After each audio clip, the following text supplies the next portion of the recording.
Welcome to Tomo Talks. I'm Tomo Marjanovic, and I am here today with Mike Bianchi. He is a sports columnist, and he has a sports radio show as well. We're going to talk about sports, hormones, everything in between. Stay tuned.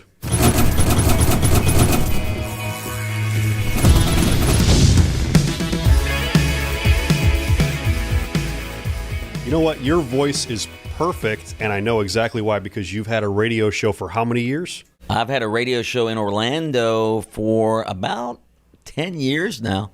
Yeah. FM 96.9 The Game, AM 740, HD 101.1-2. You can listen online, 969thegame.com.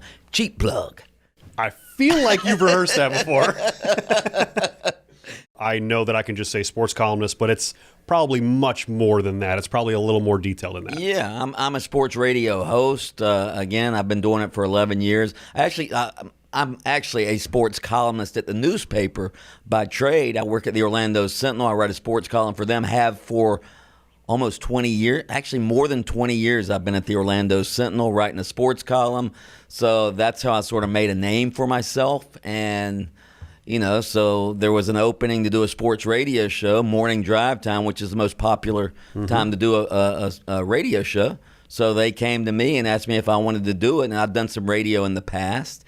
So I started hosting the radio show, and it's been great. Obviously, we talk all sorts of sports. We talk, since we're in Orlando, we talk about the Orlando Magic, although not that much recently because they've been so bad. But we talk the gamut of sports, from golf to basketball to football to baseball. Obviously, football is the most popular sport, NFL and college football. And obviously, with Tom Brady being over in Tampa, that's been great for the sports talk radio business and the sports columnist business as well. Absolutely. I mean, Brady's the GOAT. I mean, I don't think anybody can deny it at this point. Nah. Anybody that I see really denying it, I just feel like they're Tom Brady haters. Yes. Is that kind of what it ends up being? And it's easy to be a Tom Brady hater from his days in New England when he was with Belichick. They were sort of the evil empire when they were together. But he escaped Belichick, and now he's down in Tampa. Mm-hmm. And he seems much more likable in Tampa. I think everybody who moves to Florida is much more likable. It's more sunshine. Right? It's more yeah. smiles. You're in a better mood. Yeah. You're more open. Yeah. I mean, you know that. You used to work up north, did you not? I was in Ohio. Yeah. So I grew up in Cleveland, Ohio, which, if anybody knows, it's the Rust Belt. A lot of snow, cold, dreary. It's kind of like the UK. Mm-hmm. I was just in the UK twice over the last couple weeks. And both times, I don't think I saw sunlight peek out of the clouds. I think it was rainy and dreary the whole time. Yeah. So the rivers catch on fire up there. Correct. Yeah. I mean, they call Cleveland the mistake on the lake, and unfortunately, that is a name that has kind of stuck with them. I love Cleveland. I grew up there. I love the Browns. It's very hard to like the Browns, but I love the Browns. I love the Indians. What's that area downtown that's really the Flats? The Flats. That's fun. Yeah. I've visited Cleveland. So it's probably you visited the Old Flats. Mm-hmm. The Old Flats were the party place. Mm-hmm. I mean, that's where everybody went through the 80s and 90s, and then I think in the early 2000s it kind of got a little bit dangerous down there. Ah. So they since completely renovated the whole area. They almost I want to say that area of the Flats they completely tore down. It's like condos and nice restaurants, and then they put the bar scene on the other side of the river. Okay. So they kind of moved it over there. I think it's where the strip clubs are and stuff. So the fun side is on the other side now, but it's much more tame. Yeah. I mean, 80s and 90s, things were wild anyway, right? Yeah. So it was a little more of a party scene back then. But Cleveland has really come up. I think they had the, the GOP National Convention there a few years back. Yeah. And that just bolstered the city. That put a ton of money into it. And it's turned into much more respectable city. Mm-hmm. And plus, we've had some sports victories. We had LeBron there. Yeah. I mean, he was doing amazing things with the Cavs. I know people in Cleveland still have some hate for LeBron for leaving to Miami, then coming back and leaving for LA. But I mean, what are you going to do? You can't just stay put in Cleveland forever. It's got rid of the politically incorrect baseball name. Now it's the Cleveland. What is it, the Guardians now? I'm not a fan of it. Not a fan of it. I can get into a whole tangent on why I'm not a fan of it. You know what the crazy thing is that, I mean, you've seen this. So we have the Washington football team, The right? Commanders now. Oh, they're the Commanders. Yes. Okay. They were the Redskins, and then they got rid of that, and then they became the generic Washington football team, and they just renamed themselves the Commanders. The Commanders. Yes. Okay. I don't know what history is on that or anything like that. Commander-in-Chief, I would think. Oh, is that what it's for? I think so. Yeah. Okay. Yeah. That's kind of cool. Yeah. I mean, so when I saw this stuff coming up, I saw people that were commenting, and people were saying that the actual Indians, the Native Americans, so, the Indians that were the Indians were coming from on the Cleveland Indians, and then, the Redskins that were about the Redskins, Washington Redskins, they were saying that they were actually proud of these teams. They were proud of the names. It gave light to Native American culture, and then everybody else was saying it was exploiting them. But the people that were actually part of those Native American cultures were actually enjoying it. Well, it's like the Florida State Seminoles. Yeah. The Seminole tribe of Florida has actually endorsed that name, and they actually like the fact that they are being honored by Florida State. So, yeah, coming from, sports columnist background, what have you seen? Have you seen positive or negatives with these things? Because I've heard nothing but negatives about getting rid of the Cleveland Indians. Well, the Cleveland Indians to me is a little like the Washington Redskins. Like Redskins does seem sort of like a bit of a... Well, it was a derogatory term. Yeah, a derogatory racial type term. But Cleveland Indians, I think the fact that they're what's the mascot, Chief Wahoo, that seems sort of stereotypical, but I had no issue with the name Cleveland Indians, honestly. Yeah. Redskins I can see. Indians, Seminoles, they seem to be honoring the tradition of the Native Americans. Yeah, it seems like it. You can go, how far does this go? What about the Fighting Irish? What about the Fighting Irish? It's literally a little tiny... probably drunk guy fighting people, right? It's so red-cheeked guy who's been drinking too much. Who's been drinking too much? Which is that a stereotype of Irish people? Maybe. Is it a positive one? Definitely not. But people love it. Yeah. People they endorse that all day, right? Yeah, absolutely. So being in sports, did you play sports when you were younger? I did. Okay. Played football in high school. Played baseball. Okay. And didn't play much basketball. As you can't see by me sitting down, but I'm not very tall. Okay. So really long legs. But yeah, I was a decent baseball player in high school, decent football player. But like most athletes, my competitive athletic career ended in high school. Sure. I did try to play junior college baseball. Didn't quite work out there, so I decided, hey, I can't play sports, so I'll write about it and talk about it. And did you start that shortly I actually started after? working in college at the college newspaper, covering sports, and I go, hey, this is kind of fun. I like to be playing, but writing about it's kind of good too. Yeah. Well, you're still involved. Yeah. Did you do a lot of interviewing with athletes and things like that? Did you have a lot of interaction with athletes in that capacity? Oh yeah, in college I was, I covered. Went to the University of Florida, so I covered all the Gator sports. I covered football, baseball, basketball, swimming. Okay. Got the whole gamut of sports. So yeah, that's where I sort of cut my teeth, and then I got a job right out of college working full time at a newspaper, the Gainesville Sun, which is where the University of Florida is located. So. And then from there, I sort of progressed. Now, being a sports columnist, are you allowed to actually say who your favorite teams are, or is that kind of taboo? It used to, back in the day, 20, 25 years ago. You have to be impartial, you know what I mean? Yeah, and you're still supposed to be impartial, but I always say, hey, the teams I cover are my favorite teams because, you know this. Whenever your teams are winning, there's more interest, which again is good for your business. Yeah, I'm sort of rooting for myself because if the Magic win, the Magic are actually winning like they were a decade ago when Dwight Howard was here. It was actually good for business. People read the newspaper a lot more. They read the sports section a lot more. They listened to your radio show a lot more. So winning is good for business. So I root for the teams I cover. I'm not a UCF. I love them to do well right here in Orlando. Yeah. Because, again, it builds interest in sports when your team is winning. Now, your listenership is mainly in Orlando, I'm assuming, but you do have national reach. our listenership is more statewide, I would say. Statewide, okay. Statewide, because, again, we talk about the Florida Gators. We talk about the Florida State Seminoles. We talk about the Tampa Bay Buccaneers. Now, obviously, the people who are driving in their cars in the morning, they're in Orlando. But a lot of people listen online at 969thegame.com. Mm-hmm.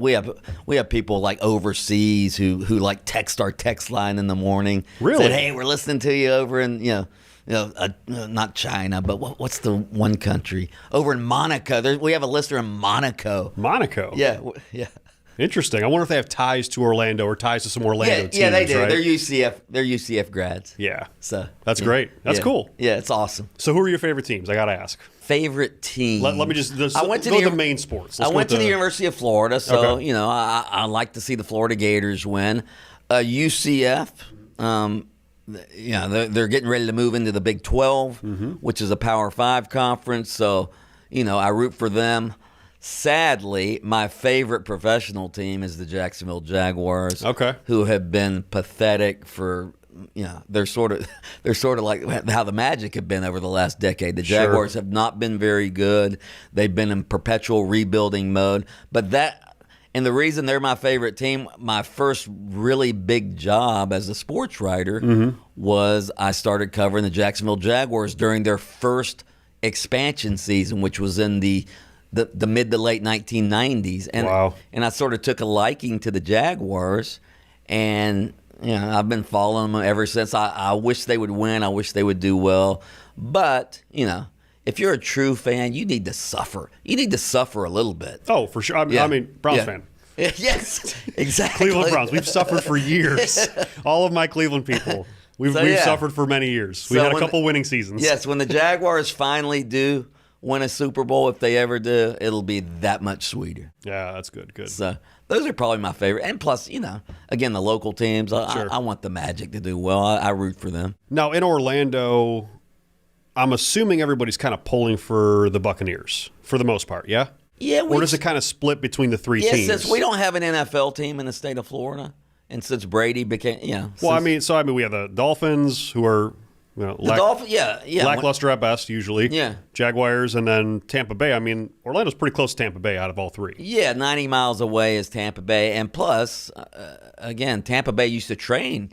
They used to have training camp over in Orlando at Wild World of Sports out at Disney. Oh, I wasn't aware of that. So Orlando sort of adopted Tampa as their home team. But honestly, if you were to take everybody who lived in Orlando, it might still be the Dolphins, because a lot of the old timers, like the Bucks, only came into existence in the late 70s. Okay. So a lot of the old timers, they grew up Dolphins fans. Sure. Because that was the only professional sports franchise we had in the state of Florida. Like in the 60s, from the 60s to the late 70s, the Miami Dolphins were all we had in the state of Florida. We didn't have the Bucks, we didn't have the Jaguars, we didn't have baseball, we didn't have hockey, we didn't have the Magic or the Miami Heat. We had nothing except we had college football, and then we had the Miami Dolphins. I mean, Tampa's become quite the sports town. Oh, yeah. I mean, with the Rays, the Lightning, there's championships running through there. Yeah, and as somebody who lives in Orlando,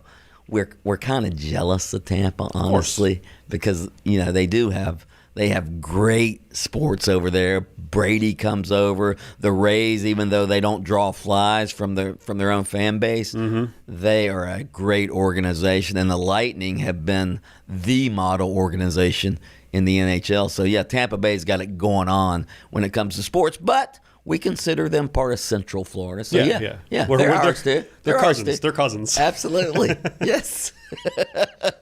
So, we met through some business, actually. Absolutely. I knew about you. I've listened to you. So, kudos to you. You have a really good radio show. I love listening to you because you are extremely just emphatic. You have a really good personality on the radio. I love to hear people speaking about something with passion. And it's obvious you have passion for sports. Absolutely. So, I mean, you live and breathe this stuff. You could probably have conversations about it all day, kind of like I have conversations about what I do for work. So we met recently, and we started to do some business together. And what is it about, let's just say health, hormone optimization, things like that? What is it experience-wise that you have with all of these things? I've had testosterone therapy in the past at a I won't mention who they were, but I was looking for a new place. Okay. I was looking for a new place, and I started reading up on Aspire Rejuvenation, and I was like, I wanted to come check you guys out. So I went over to your clinic over on the southwest side of town, and it's unlike any other clinic I've ever gone to for this reason, all right? And don't just think I'm blowing smoke up your butt, all right? but every other I've been to like 2 other clinics in Orlando. Sure. And every clinic I've gone to, like, you would have the people who run it who are never there, all right? Every time I go into Aspire Rejuvenation, you're in there, Nick's in there. Obviously, you have your staff in there as well. But I love the fact that you guys are actually in the office overseeing things. You guys are athletes as well. Obviously, you're into your health. You were a former bodybuilder. Are you still a bodybuilder? Yeah, I don't compete anymore. Yeah. Last time I competed was 2019. Yeah. So a few years back. Yeah. But I mean, I still live the lifestyle. Yeah. And I've lived the lifestyle since I was 13 years old. So I've been lifting weights. I've been doing a bodybuilder style workout and diet program since I was 13. So my entire life, basically. I'll be 37 this year. And again, I love that Nick's a former professional golfer. So you guys are all about health. You're all about feeling good. You're all about wellness. And that was one of the things that attracted me to you guys. And again, I'm getting up in age now. I'm in my 50s, Sure. late 50s now. And yeah, I mean, you're not there yet, but once you get there, you start to lose energy. You start to lose muscle mass. You start to, lose sex drive, all of that stuff. And that's why, that was what attracted me to Aspire Rejuvenation. Obviously, I've been to other clinics, but again, you guys are, because you're so involved in your work, I'm impressed. Yeah, we really care. That's the thing. We really care because we're not just owning the clinic. We're not just trying to build a business. We're not just trying to make money. We legitimately care, and we're actual patients ourselves. Yeah. So we're taking these treatments. I've been on TRT since my early 30s because my levels plummeted after working, almost 9+ years straight working night shift as a police officer. That kind of lifestyle, that kind of, work, it will destroy your hormone profile. Anybody that tells me it won't, it's a lot of stress. There's a lot of stress. You're disturbing your circadian rhythm. You're not sleeping well. I mean, you name it. Down the line, if you're working shift work, nurse, doctor, any first responders, firefighters, EMTs, police officers, obviously, and military, active military, huge issues with hormones. And it's because of the amount of work they do, the little amount of sleep they get, disturbed sleep. They're up at all hours of the night and day. And the stress, so stress wreaks havoc on. I didn't know that. Stress wreaks havoc on hormones. Of course, yeah. So everything in your body likes balance. So if you have excess stress, which everybody in America basically does, of course, you have excess stress, you're going to really start to destroy your hormone profile. It will eat away at the hormones that are supposed to be elevating, and when things get off balance, so like for men, as men start to age. Things start to get out of balance. Testosterone starts lowering. Estrogen, starts raising, and then you start to have major problems. Gaining belly fat, low sex drive, mental clarity, even depression and anxiety. I mean, we know guys that had severe depression and anxiety before going on testosterone therapy, and within a couple weeks, done. Not there anymore. It is amazing. I mean, it's the oil in your body that's, providing the proper, life that you really need. That's really what it is. I explained it before on other podcasts. Try running your car without oil. Just drain all the oil out of it. Let me know how far down the street you get. Not far. That's going to seize up. You're going to start to have problems, and you're going to destroy that motor. Your body's that motor. Your hormones are that oil. That's just how it is.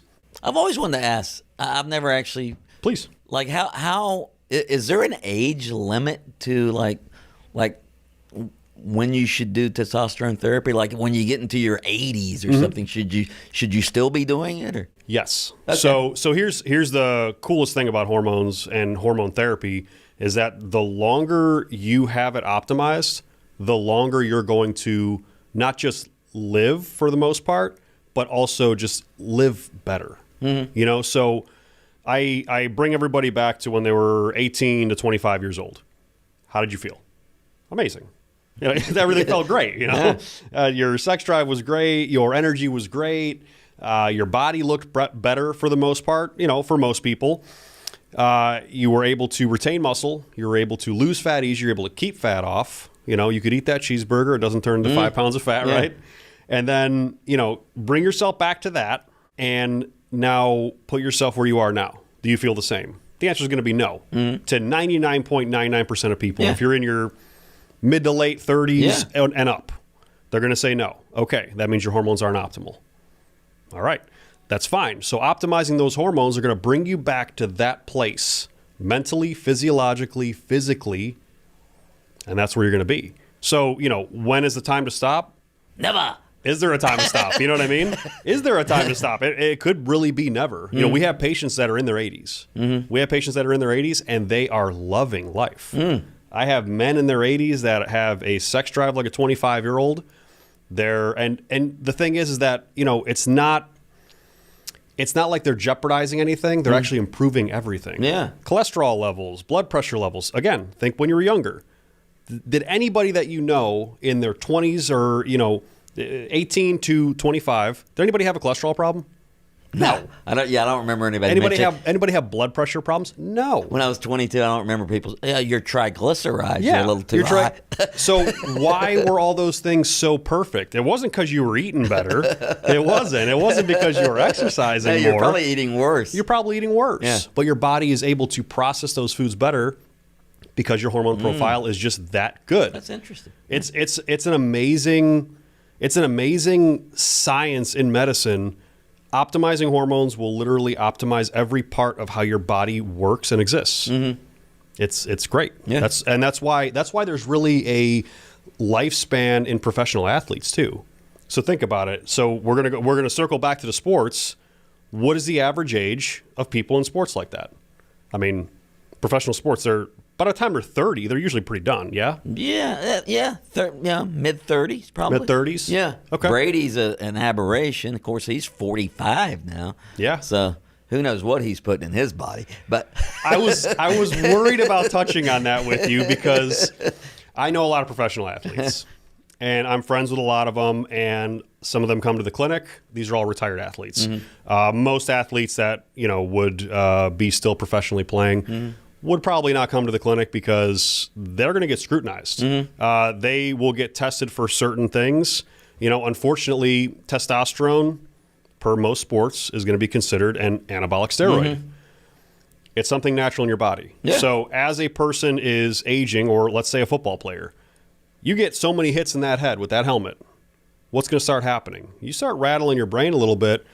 Pituitary gland, hypothalamus, you know, everything in your brain, that's where your hormones are coming from, cascading. For the most part. Obviously, testes have something to do with testosterone, but everything that is triggering your testes to produce testosterone is coming from your brain. So you start getting so much head trauma going on, you may start to develop issues with these glands, and now you're going to have a hormone deficiency. So now you're telling me that these NFL players who are reliant on them being physical specimens, mentally sharp, you know, able to keep muscle, retain muscle, joint ligament damage, things like that. So you're trying to tell me that these professional athletes can't go to a doctor and optimize their hormones? They're already doing it. They're doing it. All these professionals that I talk to that have retired, they all tell me that off season is usually repair season, and absolutely 100% there is some testosterone therapy going on. There is some growth hormone therapy going on. There's peptide therapies going on, all which the NFL doesn't want to know about. There's a school of thought, though. Again, it used to be testosterone, steroids, bad. That's right. There's a school of thought now that, hey, anything these athletes can do to make themselves healthier, especially in the NFL. Yeah. I mean, these guys are literally putting their their necks on the line for our enjoyment. Yeah. Their necks, their knees, their shoulders, their brains. They're putting that on the line for our enjoyment. So why not allow them to have every advantage that they can have? And now, what do you say to somebody that says, well, that's cheating? When somebody tests positive for a quote-unquote performance-enhancing drug, sure, it's sort of just like, okay, well, nobody really cares that. I mean, the NFL cares, and they'll give you a 4-game suspension. Sure. But if it happens in baseball, like, people just freak out, you know. I don't know why that is. I mean, a lot of the... Because baseball is so... it's so steeped in tradition and the records of the sport, and people don't want to see the records, the home run records, and they don't want to see those quote unquote tainted. Sure. But again, they get an asterisk next to their name, right? Then they do that to a few of them. Yeah. But again, we're getting into. I mean, we're in a new millennium now. Maybe we need to start looking at how we judge athletes and what we allow them to take. So I looked into a lot of things. So in bodybuilding is a very niche sport. Some people don't even call it a sport. It's a little out there, right? It's kind of like a circus show sometimes. They started having a lot of deaths in bodybuilding recently, and a lot of people are blaming drugs. A lot of people are blaming just massive amount of steroid abuse and everything, and it's kind of shed a light on how dangerous that sport really is. So there's two schools of thought. One, let them do whatever they want, and it's their choice, it's their body, blah, blah, blah. And then my school of thought is, and I've publicly called out the IFBB, which is the International Federation of Bodybuilding for bodybuilders. I've called IFBB out, and I'm friends with several of the owners and organizers of it. So they saw the video, I'm sure. I probably got some swear words said at me in private. But my thought on it is education. Educate these bodybuilders, allow them to almost be able to get more laboratory tests, pay for their labs. You're a professional bodybuilder, you should have this governing body pay for lab work every 3 or 6 months. It'll cost them $1,000 an athlete. It's pennies. It's pennies compared to what they're making. And have them really kind of keep their health in the front of their mind, where they're not just looking at what their physique is looking like, because there's a very limited lifespan in bodybuilding, just like most professional sports. You're not going to do this into your 40s and 50s. There are some that can do it because they're optimizing their hormones, and a lot of them, unfortunately, abusing it. But, with sports in general, why not get these entertainers? Why not get these entertainers just looking at their health in a different way, looking at hormone optimization in a different way, and being able to just perform better and safer, save their tendons and ligaments, save their muscle damage, save the brain damage, because all of these optimal hormones will literally repair. Growth hormone is amazing. Growth hormone will give reparative properties all over your body. I don't doubt that most professional athletes are taking growth hormone most of the year, even during the season, because it's very hard to test for. So, plus if it helps you recover, that's what it's all about. If it helps you recover and get back onto the field or onto the golf course or wherever, then why not? Tiger Woods, for example, he just came back after a injury 13 months ago. Yeah. Yes. And he horrific auto accident. Yeah. He really messed himself up. I mean, he has pins and screws keeping his ankle together. Yeah. So he came back from that in 13 months. He probably should have not even been able to come back from that. You better believe that he's on hormone therapy. You better believe that he's taking growth hormone and peptide therapy like BPC 157 to heal those injuries, to heal that ligament damage, tendon damage. He's going to take every advantage he can. I don't know the testing in professional golf, but I know it's not as rigorous as baseball or football. They probably don't test Tiger quite as stringently as some others. Because they like Tiger being out on the tour. Tiger, I mean, do you remember how strong Tiger was back in the day? The guy was benching 315 like it was nothing. He was benching for like 15 reps. And every sport has issues. Issues, if you want to say it. Every sport has athletes who use performance-enhancing drugs. Sure. And I always thought this about Tiger Woods. I always thought if golf tested like baseball, Tiger Woods would probably test positive for something. Sure.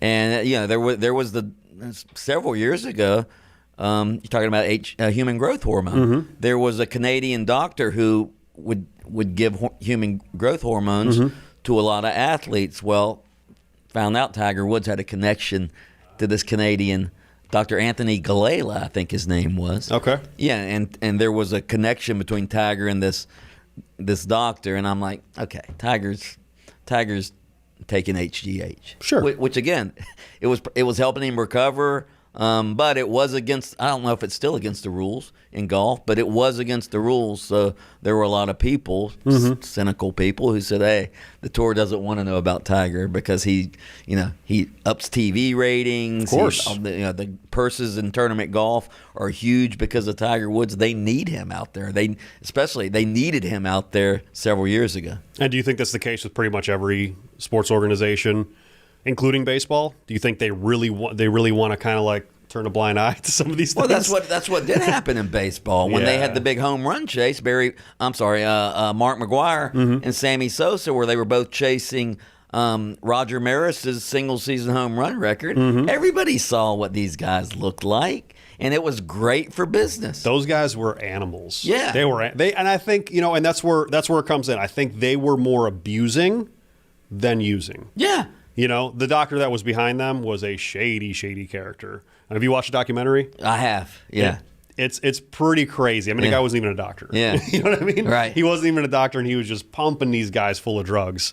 And they were basically like bodybuilders. Yeah. They were basically like baseball playing bodybuilders. And believe me, Major League Baseball knew that something was up, but that home run chase sort of rejuvenated the sport. Chicks dig the long ball. That was the marketing mantra they came up with. So did they really come up with that? Yeah, yeah. Oh wow. Yeah. So baseball, they had their heads buried in the sand because they knew it was good for business. No question. Well, I mean, when it comes to all this stuff, you're a perfect example. So like you said, you had all these symptoms. You're like the perfect patient. You're an ex-athlete, right? So you know what you felt like when you were optimal. You know what you felt like when everything was working to where it should be. So as you got older, you started to see these little signs and symptoms, and you corrected it. Absolutely. The biggest issue that I see with the public understanding what we actually do, they immediately relate hormone therapy with you're taking steroids. Steroids are bad. That's what it is. And what I try to tell everybody, and I just did a speech internationally in Dubai a couple weeks ago talking about this, and this industry is not very big over there. So clinics like mine are not around. And I started telling them, like, listen, these are all the health benefits. And there's a room full of doctors. I'm a business owner. These are all doctors in the crowd. And I'm telling them all of these different things that hormones basically can help with. And then I brought them all back. I brought the whole audience back to their early days, their youth, when everything was running optimally. I'm like, this is healthcare. This is what healthcare actually should be. Solving underlying problems. What do we do with you? We optimize testosterone. We may optimize your growth hormone levels through a peptide, not even with growth hormone. You might not even need it. So, and then bringing those things back, you're going to feel like a younger version of yourself. I wrote a column about this one time. You said the general public, or some in the general public, say, that's steroids and steroids are bad. Steroids actually aren't bad. I mean, the genesis of steroids is, they give steroids to premature babies to help them heal and grow. They give, you go to the doctor all the time, and they give you steroids to help heal whatever ailment you might have. So was it steroids?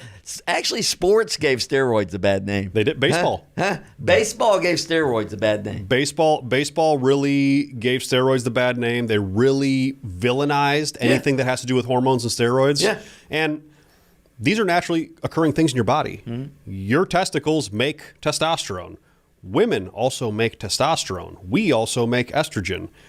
So like all of these things are related. Women and men, as different as we are, we have the same hormone profiles. A lot of the same hormones are in us, just in different levels. That's what separates men from women. Women, higher estrogen, estradiol, and progesterone. Men, higher testosterone.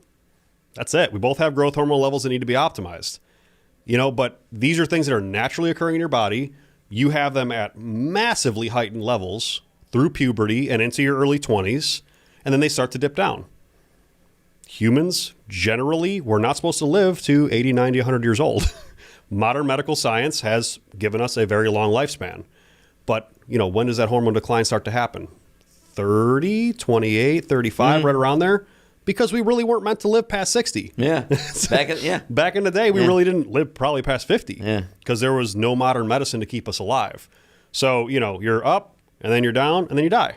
Now we have, I don't want to say it's a problem, but we do have a problem of living well into, middle age is probably 50 now. It's not like 35 or 40. That's when the old midlife crisis used to happen, right? Yeah. Now it's about 50 midlife crisis. Now it's 50 when people start buying Miatas. That's right, Miatas. I always go with Corvettes. Don't buy Miatas. I'm sorry, Mazda, I don't like Miatas. I can't fit in a Miata. You're a big guy. That's the problem. I can't fit in a Miata. So yeah, if you're out going to buy a Miata or a Corvette. They still make Miatas? I don't even know. Oh yeah, they do. Oh, they do? Oh, they're popular. They're a cult following. Okay. I'm a big car guy. I love cars. So there's a cult following with Miatas, and they absolutely love them. And they customize the hell out of them. They're some pretty fast ones too. But yeah, that midlife crisis is at 50 years old. You're already really, really declining hormone levels. Your testosterone as a man is really low at that point. So you are going to make a lifestyle choice. You are either going to feel old or you're going to feel younger. What's the choice? Yeah. It's really not a coin toss you want to make. Do you want to feel like crap? No, you don't. And the thing is, it's very affordable. People automatically think, when I tell them hormone therapy, testosterone therapy, they're like, I don't have thousands a month to spend on that. Like, it's not. It's like $150 a month, if that, depending on your dosage. Yeah. So don't go out to dinner. Go out to dinner one less night a month. Yeah. How much does dinner cost? $150. Especially in Orlando. When you put the tip in, absolutely. Especially in Orlando. You want to go have a nice steak, you and the wife, or you and the girlfriend, you and the boyfriend, whatever, you're going to spend $150. Yeah. Save that dinner date, stay at home, watch some Netflix, and buy your hormone therapy, and you're going to feel like $1 million. And I'll tell you what, you're going to have way more fun with that testosterone level optimized at home with Netflix. We'll do some Netflix and chill. With the nice steak. Yes. Yeah, Netflix and chill. You're going to be having a lot more fun with that than the steak for dinner. The one thing I do love about Aspire Rejuvenation, and again, you guys do it safely because, again, went to the medical. You guys have medical professionals working for you guys. You get your blood tested. The medical professionals look over it. They tell you what exactly you need and what's a safe dosage. All of that stuff. So that, again, it's not like this is. And believe me, I've been to some of these. It's not like one of these fly-by-night clinics. All right, this is safe. Safe therapy. This isn't like some strip mall fly-by-night operation. That's right. Yeah, I mean, we went from being in a very small 1,300 square foot space. We've only been open for 3 years. So we opened 3 years ago. I was part of a different clinic prior to that. My business partner and medical director, Dr. Clark, who runs our Pittsburgh office, he and I have worked very, very hard to make sure that this was always an extremely safe environment for patients, always all about health. We have people come in all the time from, unfortunately, the bodybuilding community. And yes, I am a bodybuilder. I am an ex-bodybuilder. I'm calling you bodybuilders out.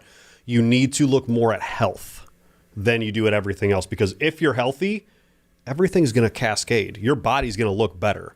Now, I understand if you're a professional bodybuilder, there's some things you're going to do that I'm not going to say are good things.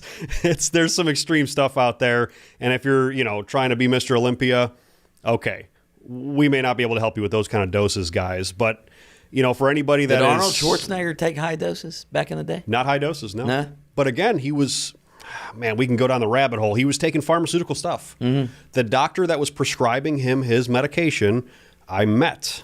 Mm-hmm. He's an old guy. Mm-hmm. I met him, and he almost blames himself for the use of aromatase inhibitors. Mm-hmm. It's like the use of anastrozole. I'm not going to go down that rabbit hole. I might have him on the podcast, and we'll talk about that with him. But yeah, he was taking things that were coming from pharmaceutical sources. The biggest problem with bodybuilding right now is that they are getting their drugs from Joe Schmo at the gym, who either made these things in his garage, hopefully in a clean room environment, or they're coming from China or Mexico, coming from like an underground laboratory. These are not pharmaceutical goods. They are not coming from anything related to regulation. They are dangerous drugs. And are there some good ones out there? I'm sure there are. Do I trust any of them? Absolutely not. Because you don't know. We've had people that have gotten testosterone, and they got testosterone, and unfortunately, this was from a clinic. There's a clinic out there. There was a clinic out there that was prescribing drugs, and they were not coming from pharmacies. It's a very dirty industry. So they were selling underground drugs, and they were labeling them as prescription drugs. Wow. But there was, I mean, they're going to go to prison. The owner's going to go to prison. They're all going to go to prison. It's just a matter of time. DEA takes their time on investigations. I know. I remember working with them on a few of them. So, eventually that's going to happen. But these drugs, they got it tested. This one patient got their testosterone tested, and there were heavy metals in it. So, like literally toxic heavy metals in it that they were injecting in their body. Wow. Unbelievable. Wow. Unbelievable. So, like, how just completely irresponsible, number one, for the clinic, but how dangerous for a patient. So when I tell everybody, no, don't go to Joe Schmo at the gym and buy your testosterone. Oh, well, I can get it for $50. That's great. Do you want to give yourself cancer? Do you want to give yourself a heart attack? Because you don't know what you're injecting.